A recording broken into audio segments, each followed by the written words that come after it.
Rain drummed against the windows of Murphy's corner store as Lily wiped down the counter for the third time that evening. The old grocery store sat wedged between a laundromat and a used bookshop on Pine Street, the kind of place where people bought milk at midnight and lottery tickets on Friday. At 22, Lily had worked here for 2 years while studying psychology at Portland State University. The pay barely covered her rent, but Mr. Murphy was kind enough to let her study during slow hours. The bell above the door chimed as someone entered, bringing the scent of rain and something else she couldn't identify. Lily looked up from her textbook to see an elderly man shuffling between the narrow aisles. He was tall but hunched, wearing a worn gray coat that hung loose on his thin frame. His white hair was slicked back from the rain, and when he turned toward her, she noticed his eyes were an unusual shade of amber, almost golden in the fluorescent lighting. The man moved slowly through the store, selecting items with careful deliberation. A loaf of bread, some cheese, canned soup, tea bags, and a small container of honey. Nothing unusual, except for the way he examined each item as if seeing such things for the first time.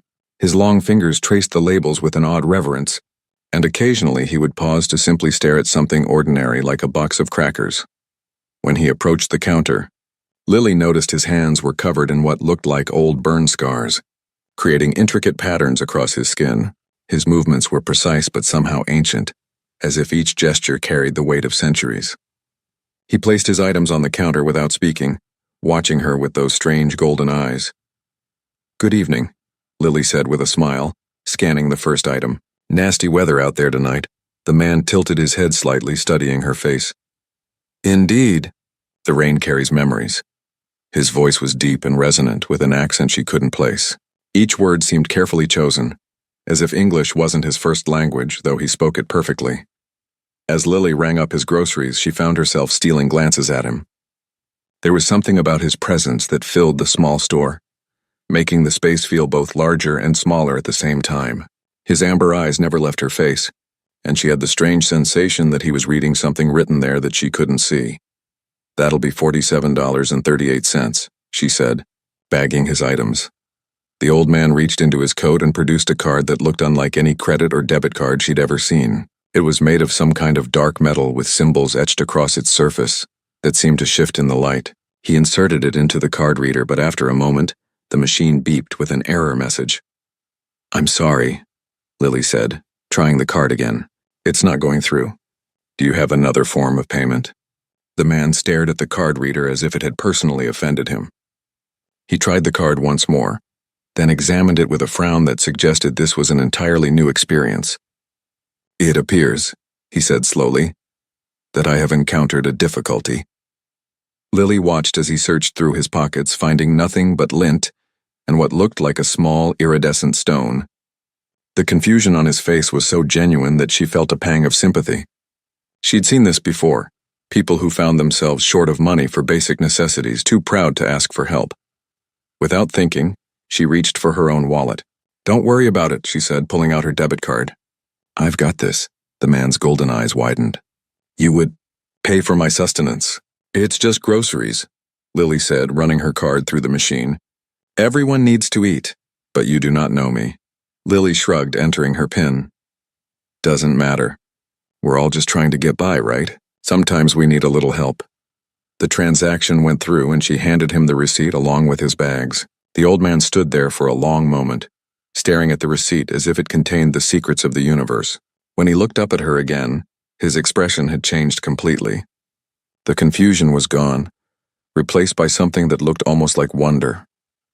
"What is your name, young one?" Lily Chen." He repeated her name slowly as if committing it to memory. "Lily Chen. You have shown kindness to one who had forgotten it existed in this universe." There was something in the way he said universe that made her pause. Not world or place, but universe, as if he was speaking about something much larger than their small corner of Portland. "You've just had some bad luck with your card," she said. "Happens to everyone." The man gathered his bags and walked toward the door, then stopped and turned back. "No," he said quietly. "Not everyone would have done what you just did. You saw a stranger in need and helped without question, without expectation of reward. That is rare. Not really. Most people are pretty decent when it comes down to it." A strange smile crossed his face, sad and hopeful at the same time. "I had begun to believe otherwise." He studied her face one more time, as if memorizing every detail. "You have given me more than food tonight, Lily Chen. You have given me something I thought was lost forever." Before she could ask what he meant, he pushed through the door and disappeared into the rain. Lily watched through the window as he walked down the street, but within moments, the darkness and rain had swallowed him completely. She stood there for several minutes, feeling like something significant had just happened, though she couldn't explain what. The old man's words echoed in her mind, along with the intensity of those golden eyes. There had been something different about him, something that made her ordinary act of kindness feel like it had touched something ancient and profound. Shaking her head, Lily returned to her textbook. She had an exam tomorrow and couldn't afford to waste time wondering about strange customers. But as she tried to focus on her reading, she kept thinking about the way he'd said her name, as if it was something precious that needed to be protected. Outside, the rain continued to fall, washing the streets clean and carrying away any trace that the mysterious old man had ever been there at all. Lily's apartment building trembled like a leaf in an earthquake, rattling the windows and sending her coffee mug sliding across the kitchen table. She grabbed the edge of the table, thinking it was one of Portland's occasional seismic events, but the shaking felt wrong somehow, too rhythmic, too controlled, as if something massive was deliberately settling itself above the city. The vibrations stopped as suddenly as they'd started, leaving behind an eerie silence that felt heavier than the usual urban quiet. Even the traffic noise from the street below had ceased. Lily moved to her third-floor window and pushed aside the curtains, expecting to see the familiar view of downtown Portland stretching toward the river. Instead, she found herself staring at a hull of impossible size blocking out half the sky. The ship, if that's what it was, hung motionless above her neighborhood like a floating mountain. Its surface wasn't metal or any material she recognized, but something that looked like crystallized starlight, translucent and shimmering with colors that had no names.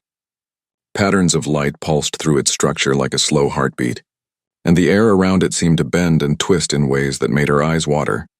Lily pressed her face against the glass, trying to comprehend what she was seeing. The vessel stretched from one end of her vision to the other, easily the size of several city blocks. Strange protrusions jutted from its hull at irregular intervals, covered in the same crystalline material that seemed to drink in the city lights and reflect them back as something entirely different.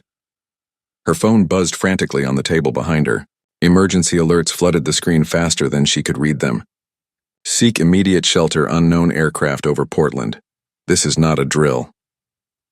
News notifications poured in with headlines that seemed torn from science fiction movies. Massive unidentified objects appear over major cities. Military responds to apparent extraterrestrial contact. With shaking hands, she opened her news app and found live footage from helicopter cameras, showing not one but 15 of the crystalline ships floating above different parts of the metropolitan area. Each one was unique in design but shared the same impossible beauty, the same way of bending light around their hulls. They cast no shadows despite their enormous size, as if they existed slightly outside normal space. The reporter's voice cracked with barely controlled panic as she spoke into her microphone. "We're getting reports that similar vessels have appeared over major population centers worldwide. London, Tokyo, New York, Moscow, all report the same phenomenon. The objects appeared simultaneously at approximately 9:15 p.m. Pacific time, with no prior detection by radar or satellite systems." Lily sank into her chair, her legs suddenly unable to support her weight. The old man from the grocery store flashed through her mind, his strange golden eyes and the way he'd spoken about the universe. She tried to push the thought away as ridiculous, but something cold was growing in her stomach. The television across the room had turned itself on, along with every electronic device in her apartment. Her laptop screen flickered to life, her tablet glowed on the coffee table, and even her old radio crackled with static. The emergency broadcast system shrieked from every speaker, but underneath it she could hear something else. A low harmonic tone that seemed to come from everywhere at once. Through her window she could see people emerging from buildings up and down the street, all staring upward with the same expression of disbelief. Some were taking pictures with their phones, others were calling loved ones, and a few were simply standing frozen in place. In the distance she could hear sirens wailing as emergency services struggled to respond to something they had no protocol for. The harmonic tone grew stronger, and suddenly every screen in her apartment displayed the same image. Not static or emergency broadcasts, but a symbol that looked like intertwining spirals surrounded by characters in an alphabet she'd never seen. The symbol pulsed with the same rhythm as the lights in the ship's hulls, and somehow, impossibly, she understood that it meant peace or greeting or both. Then the screens went black, and a voice spoke in perfect, unaccented English. "People of Earth, we are the Stellar Dominion. We come seeking one among you who has shown honor to our Lord Drakmor. We wish to speak with the human called Lily Chen."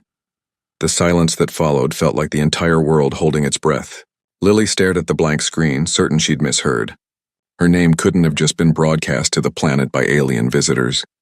That was impossible. She was nobody special, just a college student working in a grocery store.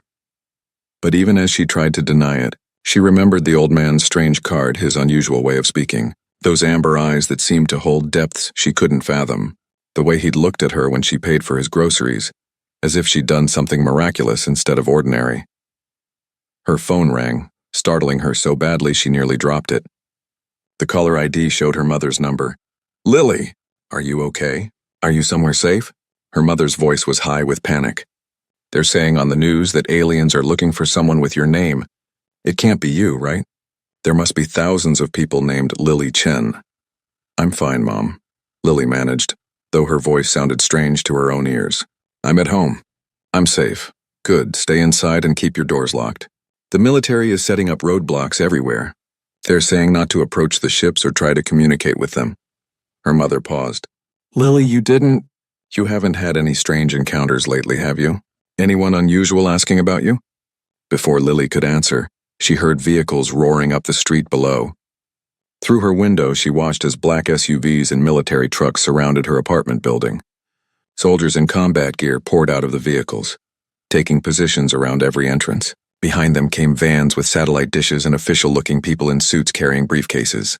"Mom, I have to go," she whispered into the phone. "Lily, what's wrong? You sound scared." Someone was pounding on the door of her apartment hard enough to make the frame shake.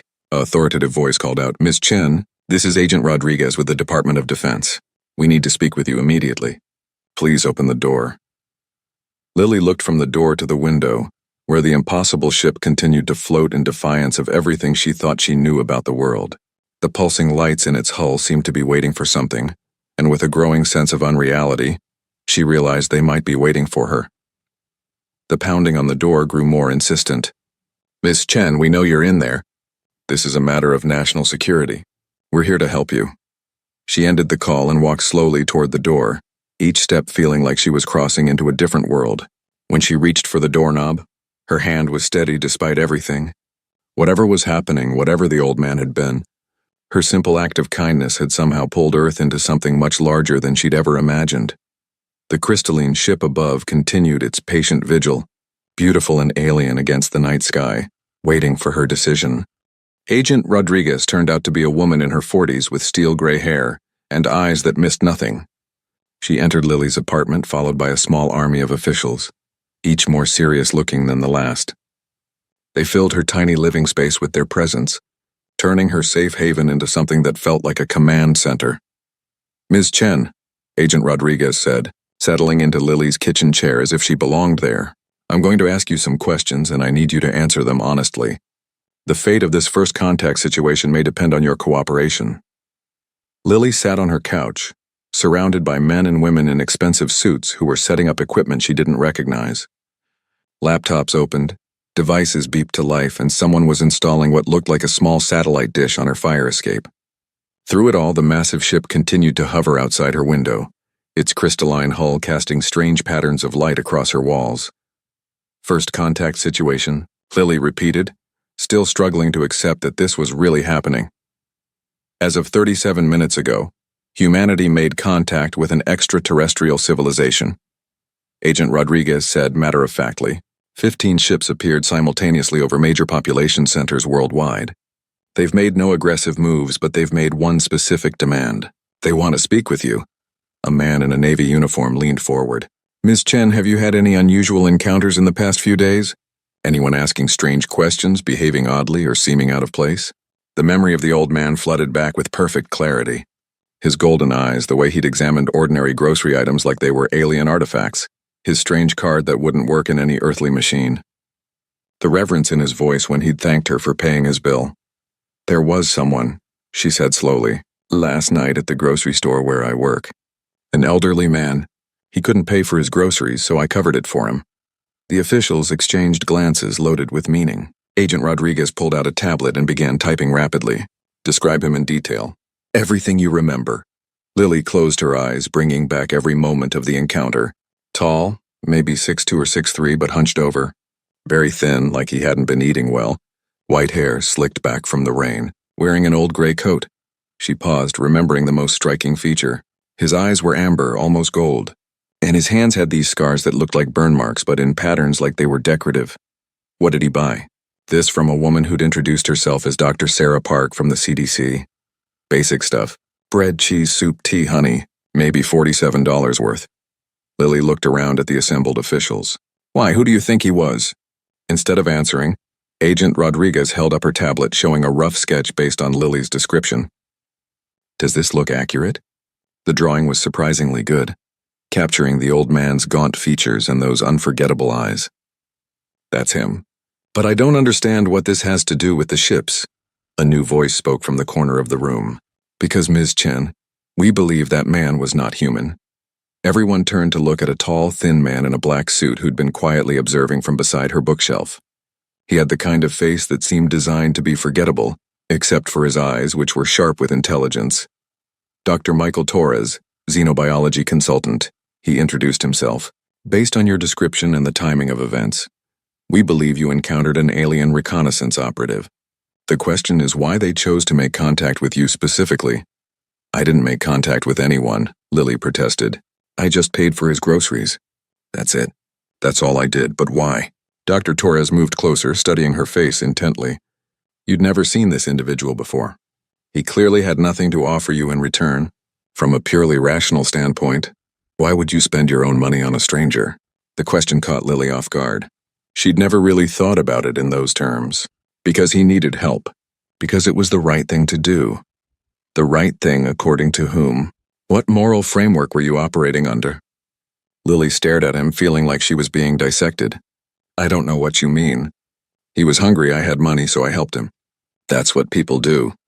Dr. Torres exchanged a meaningful look with Agent Rodriguez. Ms. Chen, most people don't actually behave that way.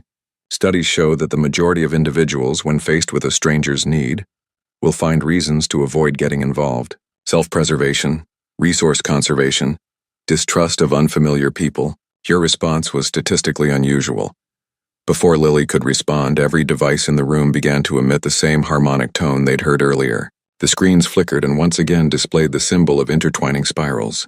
Agent Rodriguez barked orders into her radio while technicians scrambled to record whatever was about to happen. The symbol faded, replaced by an image that made everyone in the room fall silent. It showed the interior of one of the crystalline ships, vast spaces filled with technology that seemed more grown than built. And standing in the center of it all was the old man from the grocery store. Except he wasn't old anymore. He stood tall and straight, his white hair now flowing like liquid starlight, his amber eyes blazing with an inner fire. The scars on his hands weren't scars at all, but intricate patterns that glowed with the same light as the ship around him. He wore robes that seemed to be cut from space itself, deep black fabric scattered with points of light like distant stars. When he spoke, his voice filled the room despite coming from the small speakers on the devices. Greetings, people of Earth. I am Lord Drakmore of the Stellar Dominion. I have walked among you in disguise to learn the nature of your species, as is our custom before extending an offer of alliance. Lily felt the blood drain from her face.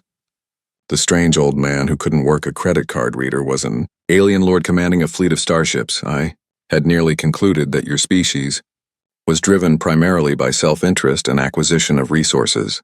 Your entertainment media portrays violence and competition as virtues. Your news reports focus on conflict and division. Your economic systems reward those who accumulate wealth while others suffer. His golden eyes seemed to look directly at Lily through the screen. I was prepared to depart and leave your world to its chosen path.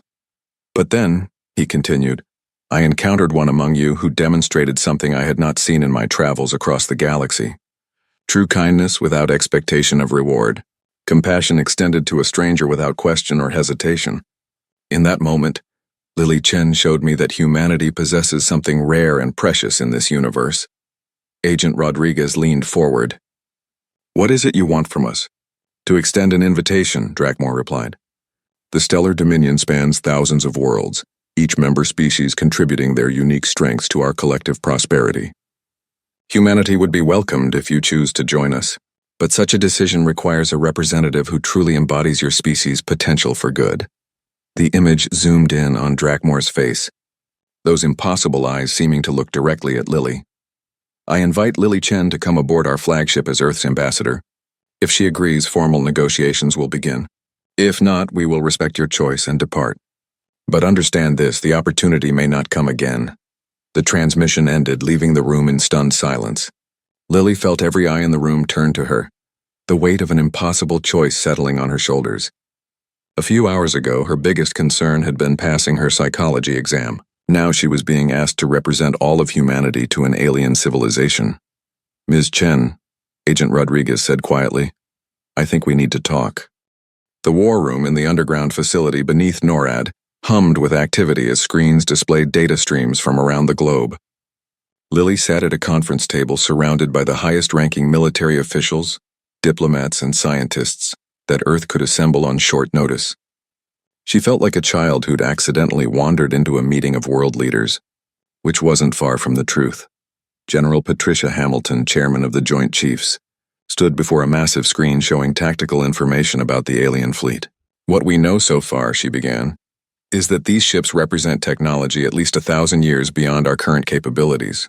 They appeared without any detection by our most advanced sensor systems. They maintain position using no visible means of propulsion, and they've made no aggressive moves despite clearly having the capability to destroy us.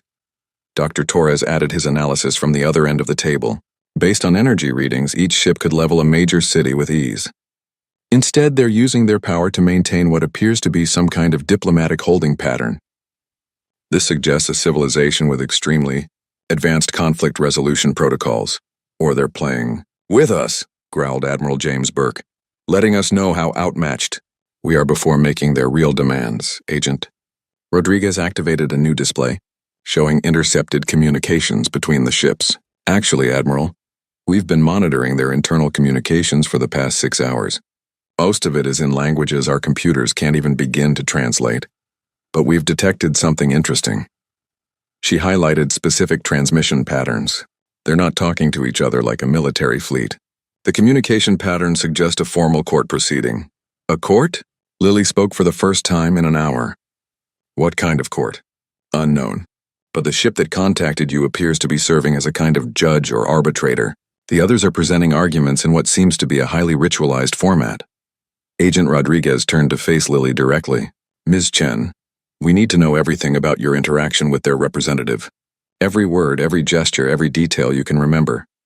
Lily took a deep breath and told the story again, but this time she found herself remembering details she'd missed before. The way Drakmore had moved through the store, examining products with the careful attention of someone studying an alien culture. How he'd traced the labels with his fingers as if reading them taught him something profound about humanity. The genuine confusion when his card failed, as if the concept of insufficient funds was entirely foreign to him. He called me Young One, she added. Not just young, but Young One, like he was very, very old. Dr. Torres leaned forward intently. Anything else about his speech patterns? The way he phrased things? He talked about forgetting that kindness existed in this universe, not in the world, in the universe. And when I said most people are decent, he looked sad and said he'd begun to believe otherwise. Lily paused, remembering that strange moment. It was like he'd been hurt by someone or something, deeply hurt, and had given up hope. The room fell quiet as the implications sank in. Finally, Dr. Torres spoke. Ms. Chen, I think you may have encountered one of the most dangerous beings in the galaxy. And somehow you managed to remind him why life is worth protecting. Before anyone could ask what he meant, alarms began blaring throughout the facility. The main screen lit up with an incoming transmission marked Priority Alpha. General Hamilton authorized the connection. And once again they found themselves looking at Lord Drakmore. But this time something was different. The space around him seemed larger, more vast, and as the camera pulled back they could see he wasn't alone. Beings of dozens of different species surrounded him, all watching the transmission with expressions that ranged from curiosity to concern. Some were humanoid, others defied easy description, but all carried themselves with the bearing of high-ranking officials. People of Earth, Drakmor began, it has been brought to my attention that you require additional information before making your decision. Very well. Allow me to provide context. The background shifted and suddenly they were looking not at the ship's interior but at space itself, filled with more vessels than could be easily counted. Ships of every imaginable design stretched across the starfield, from sleek crescents to vast geometric structures that looked like floating cities. I am Lord Drakmor, First Admiral of the Eternal Fleet, Keeper of the Stellar Peace, Guardian of 1,000 worlds. His voice carried the weight of absolute authority. For 3 millennia I have served the Stellar Dominion, expanding its borders and bringing order to chaos. I have conquered star systems that refused peaceful integration. I have ended wars that had raged for centuries. I have been both protector and destroyer as necessity demanded.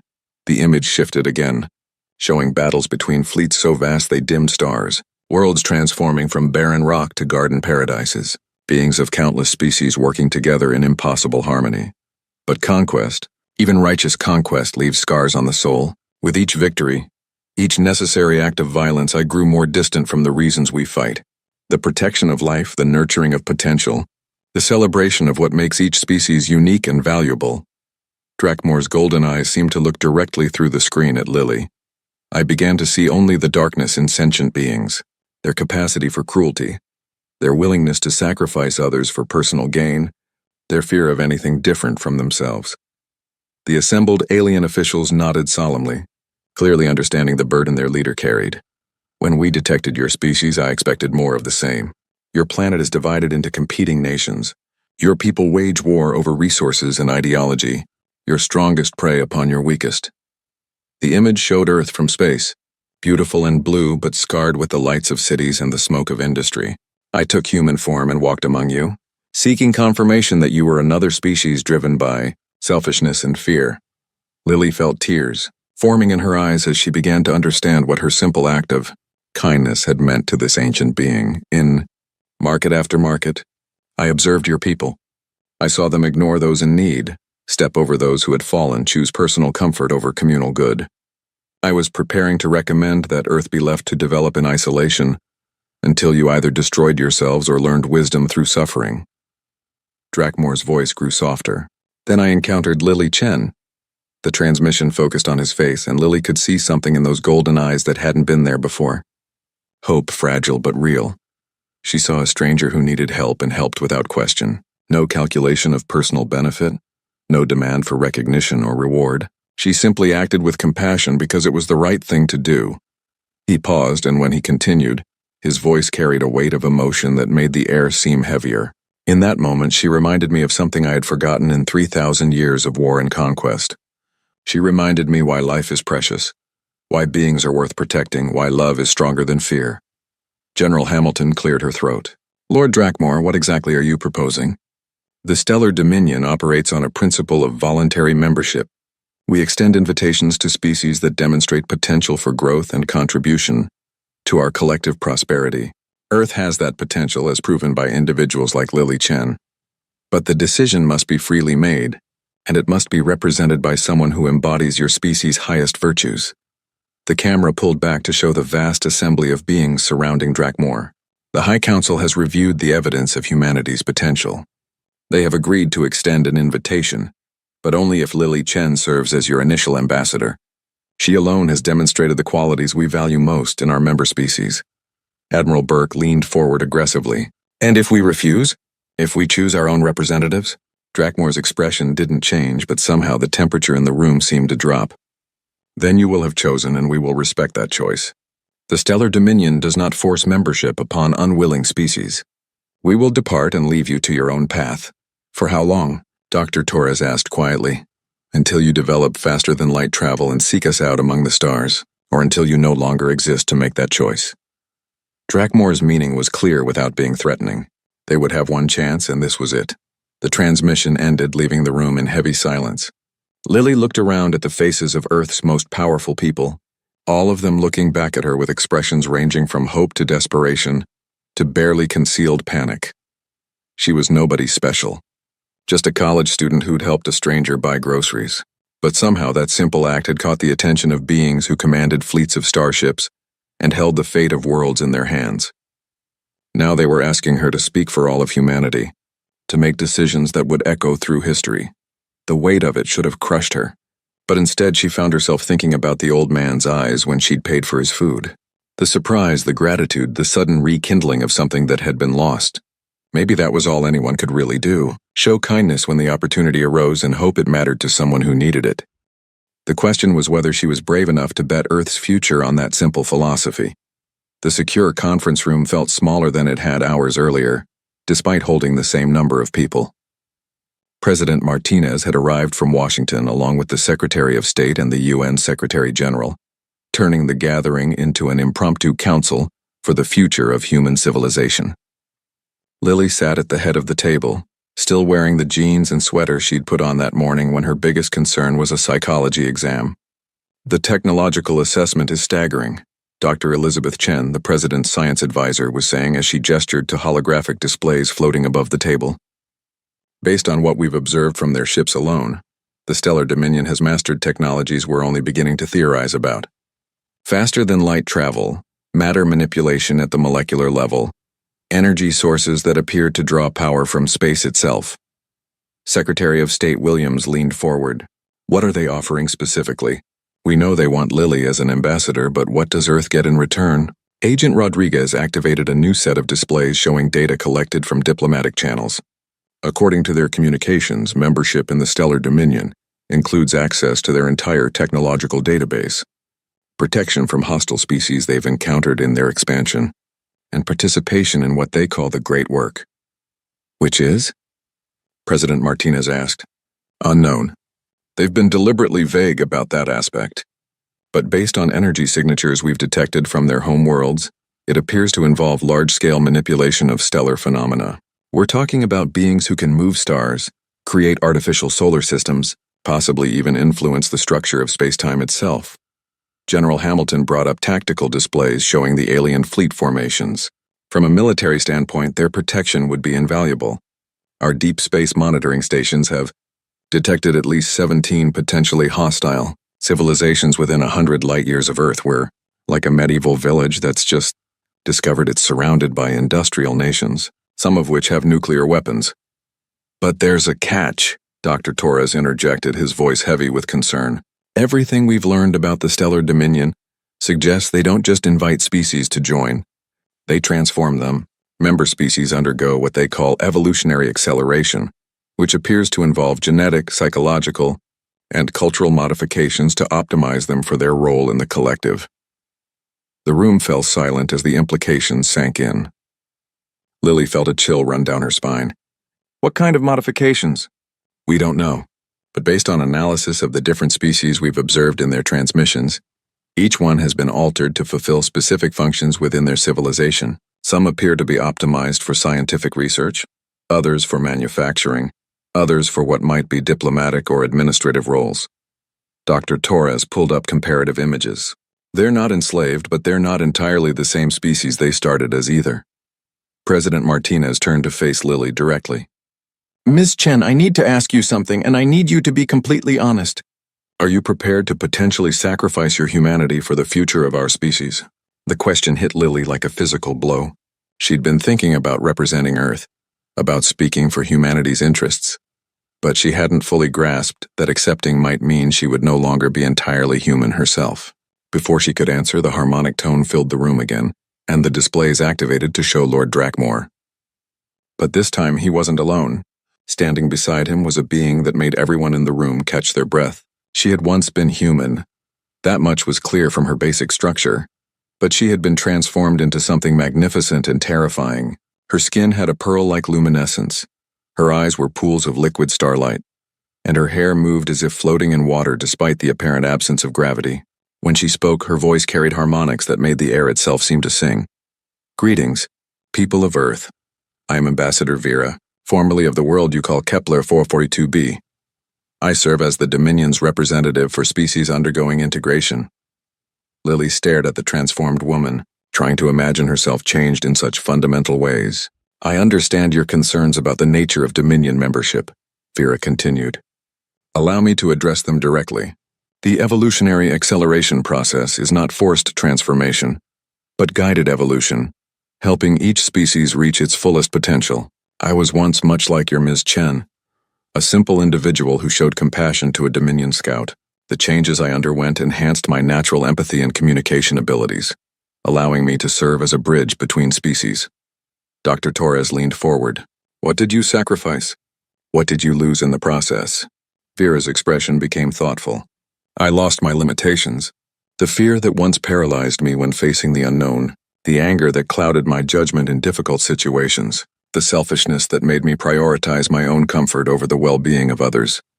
She paused, and her starlight eyes seemed to focus directly on Lily. I gained the ability to truly understand other beings, to feel their pain and joy as if it were my own, to help resolve conflicts that had seemed impossible. But are you still you? Lily asked quietly. I'm more myself than I ever was before, Vera replied with absolute certainty. The essence of who I was, my values, my dreams, my love for others, all of that remains. But I now have the capability to act on those values in ways I never could have imagined. Lord Drakmore stepped forward. The choice before your species is not whether to change.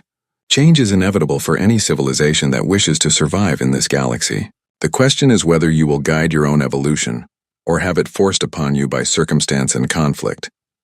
He gestured, and the display showed images of devastated worlds.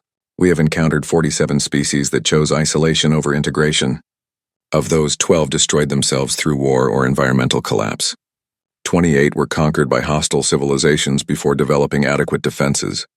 7 remain in isolated development, but our projections suggest only 2 will survive the next millennium without intervention. The images shifted to show thriving worlds filled with beings working together across species lines. Meanwhile, the 312 species that chose to join us have not only survived, but flourished beyond their original potential. They explore the mysteries of existence, create wonders that span galaxies, and protect countless worlds from the darkness that lurks between the stars. President Martinez stood up. Lord Drakmore, we appreciate the opportunity you're offering, but surely you understand that we need time to consider such a momentous decision. We're talking about the future of our entire species. Time is precisely what you do not have, Drakmore replied gravely. Our long-range sensors have detected a hostile fleet approaching your system. The Void Seekers, a machine intelligence that consumes biological matter to fuel their expansion. They will arrive in approximately 18 of your months. Alone, Earth has no hope of survival against them. With Dominion protection and technology, you would be safe. The room erupted in urgent whispers and hushed conversations. Lily felt the weight of the moment crushing down on her. Not only was she being asked to represent humanity, but the decision had to be made under the threat of imminent invasion. There is one more thing, Drakmore said, and his voice cut through the chaos in the room. The position I offer to Ms. Chen is not simply that of ambassador. The Dominion has need of a new guardian, one who can speak for the values of compassion and selflessness that seem to come naturally to your species. Should she accept and prove worthy, she would become one of the 5 beings who guide the destiny of all member worlds. Lily's mouth went dry. They weren't just asking her to represent Earth. They were offering her a position of power that would affect countless civilizations across the galaxy. The choice must be made within 72 of your hours, Drakmore continued. After that, the opportunity will be withdrawn, and we will depart to marshal our defenses against the Void Seekers. Earth will face its fate alone. The transmission ended, leaving the room in stunned silence. Lily looked around at the faces of Earth's leaders, all of them waiting for her decision. In less than 3 days, she would have to choose not just her own future, but the future of every human being who had ever lived or ever would live. The college student who had paid for a stranger's groceries now held the fate of 2 civilizations in her hands. Lily stood alone on the observation deck of the transport that would take her to Drakmore's flagship, watching Earth shrink to a blue marble against the star-filled void. 72 hours had passed since the ultimatum, and the decision had been made, not by world leaders or committees or vote, but by a young woman who had looked into the depths of space and chosen hope over fear. The debate had raged for 2 days straight. Military advisors argued for resistance, scientists pleaded for more time to study the alien technology, politicians worried about sovereignty and the preservation of human culture. But in the end, it had come down to a simple question that only Lily could answer. Did she trust the sincerity of the being she had helped in a grocery store? She had thought about his eyes when she'd paid for his food, the genuine surprise and gratitude that no amount of acting could have faked. She remembered the sadness in his voice when he spoke of losing faith in kindness, and the wonder when she had shown him it still existed. Whatever else Lord Drakmore might be, in that moment, he had been someone who needed help, and helping him had felt right. Second thoughts? Agent Rodriguez had accompanied her to the transport, as Earth's official representative. The older woman had become something of a mentor during the intense days of preparation, helping Lily understand the protocols and procedures that would govern first contact. A few million, Lily admitted, turning away from the viewport. But not about the decision itself, just about whether I'm the right person to make it. You're the only person who could have made it, Rodriguez replied. Do you know what convinced me you were right to accept their offer? Lily shook her head. When President Martinez asked if you were prepared to sacrifice your humanity for our species, you looked terrified. But when Drakmore offered you power over countless worlds, you looked sad. Anyone else would have had those reactions reversed. Rodriguez smiled. You're afraid of losing yourself, but sorry that so much responsibility is being placed on your shoulders. That's exactly the kind of person who should have that responsibility. The transport shuddered slightly as it docked with the Dominion flagship. Through the connection tunnel, Lily could see the crystalline corridors of the alien vessel, walls that seemed to pulse with living light. Her escorts, a mixture of human security personnel and Dominion representatives, formed up around her as they prepared to make the crossing. Remember, Rodriguez said quietly, you're not just representing Earth. You're representing the best of what humanity can be. Show them the same kindness you showed an old man buying groceries, but on a scale that spans the galaxy. The airlock cycled open, and Lily stepped into a world beyond anything she had imagined. The corridor stretched ahead of her like a tunnel through liquid starlight, its walls transparent enough to show the vast spaces of the ship beyond. Beings of dozens of different species moved through those spaces with purpose and grace, each one adapted to their role but somehow still retaining the essence of what they had once been. Lord Drakmore waited for her in a chamber that seemed to exist outside normal space, its boundaries lost in swirling galaxies and nebulae. He appeared in his true form now, not the ancient dragon of Earth mythology, but something far more magnificent. His scales were like crystallized time itself, shifting through colors that had no names, and his eyes held the accumulated wisdom of millennia. Lily Chen, he said, and his voice carried harmonics that spoke directly to her soul. You have chosen to trust us with your world's future. Now we must discover if that trust was well placed. I didn't choose because I trust you completely, Lily said, surprising herself with her honesty. I chose because I trust the person you were when you needed help. Whatever you've become since then, that person is still in there somewhere. Drakmore's massive head tilted, considering her words. Wise. Trust should be earned, not given freely. You will have time to observe us, to learn our ways, to judge whether we are worthy of the faith you have shown. He gestured with one wing toward an alcove where Ambassador Vera waited. But first, you must decide how much of yourself you are willing to transform. Lily approached Vera, studying the luminescent being who had once been human. Does it hurt? The opposite, Vera replied. It's like finally being able to breathe after a lifetime of suffocation. Your empathy, your natural ability to understand and care for others will be enhanced beyond anything you can imagine. You'll be able to feel the hopes and fears of entire civilizations, to help resolve conflicts before they become wars. And the cost? You will outlive everyone you've ever known. Your perspective will expand beyond the concerns of a single world or species. You will carry the weight of decisions that affect trillions of lives. Vera's starlight eyes met Lily's. But you will also have the power to make those lives better, to guide civilizations toward prosperity and peace, to ensure that the kindness you showed in a grocery store echoes across the galaxy for millennia to come. Lily closed her eyes, thinking of her parents, her friends, the life she was leaving behind. Then she thought of the void seekers approaching Earth, of the hostile civilizations that surrounded humanity in the darkness of space, of all the species that might benefit from having someone who understood the value of simple kindness in a position of power. Will I still be me? You will be the best version of yourself, Drakmore answered. The you that exists when you act without fear, without doubt, without the limitations that hold back your natural compassion. Lily opened her eyes and nodded. Then let's begin. The transformation took place in a chamber filled with swirling energies that rewrote her biology on a fundamental level. She felt her awareness expanding beyond the confines of her skull, beyond the boundaries of her species, until she could sense the thoughts and feelings of every being on the ship.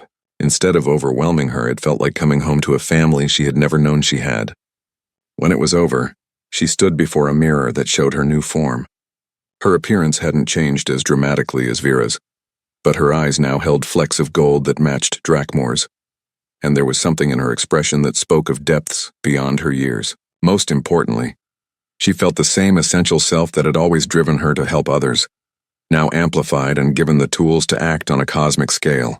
Years passed, though time flowed differently aboard the Dominion vessels that sailed between stars. Lily, now guardian of the Western Spiral, mediated disputes between civilizations, guided the development of newly contacted species, and helped shape policies that affected quadrants of the galaxy. Earth flourished under Dominion protection, its people gradually adapting to their role as the Dominion's specialists in empathy and conflict resolution.